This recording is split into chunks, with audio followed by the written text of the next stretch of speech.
Ils sont plus de 10 000 personnes à fuir les menaces de Boko Haram depuis juillet 2017, suite au retrait des troupes tchadiennes de la frontière Tchad-Niger. Ils sont passés par Daboua, Kaïga et Kinjiri pour être installés finalement à Bagassola par les autorités locales sur un site dénommé Dar al-Khair.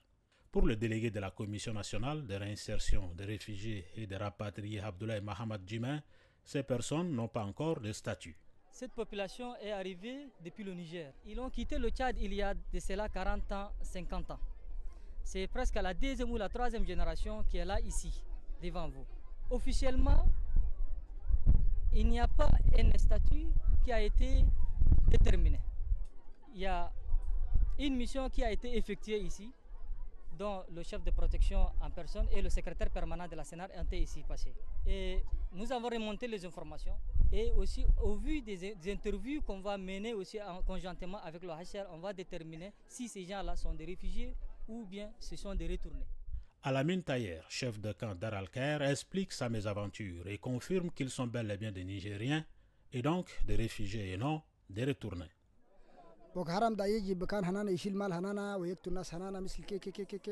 Quand les militaires tchadiens se sont retirés de la frontière Tchad-Niger, les Boko Haram ont profité pour tuer 9 personnes dans notre village.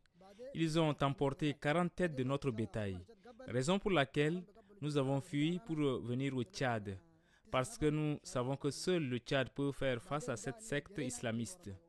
Nous sommes nés et avons grandi là-bas au Niger. On ne connaît pas le Tchad. Nous remercions les autorités tchadiennes qui ont accepté de nous accueillir ici et les humanitaires qui nous portent secours. Pendant que des milliers de personnes sont contraintes de se déplacer pour se mettre à l'abri des exactions de Boko Haram, des combattants de la secte, tous originaires du lac, ont décidé de quitter le groupe djihadiste. Après plusieurs mois d'observation dans un camp provisoire, ces repentis sont confiés à leurs chefs des communautés respectives. Quelques-uns que nous avons rencontrés ici au village Yakwa, situé à une dizaine de kilomètres de Bol, chef-lieu de la région du lac, témoignent de leur enrôlement dans Boko Haram. Je vivais avec mon mari quand les Boko Haram sont venus dans notre village. Ils ont tué les gens et brûlé toutes nos maisons. Ils nous ont dit que si nous ne partons pas avec eux, ils vont nous tuer aussi. C'est ainsi qu'on a décidé de partir avec eux en abandonnant nos 2 enfants. On ne nous donne pas à manger. À chaque fois, on attaque un village et quand les habitants fuient, on ramasse leurs provisions et on se partage pour manger. Chemin faisant, mon mari a été tué et ils veulent me donner un autre mari et j'ai refusé. Ils m'ont menacé et j'ai fui pour venir ici après avoir combattu pendant 3 ans avec les Boko Haram. On m'a enrôlé de force. Mon village s'appelle Djoukouli, situé sur les îles du lac.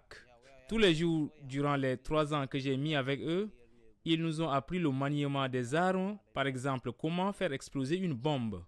Mais moi, je n'ai tué personne. Maintenant que j'ai retrouvé mes parents, je ne vais plus repartir. Même si je repars, ils vont me tuer. Selon les indiscrétions, beaucoup sont repartis puisqu'ils sont fatigués d'attendre la promesse de leur réinsertion qui tarde à se concrétiser. André Kodoumadingar, de retour de Bol dans la région du lac N'Djamena, pour VOA Afrique.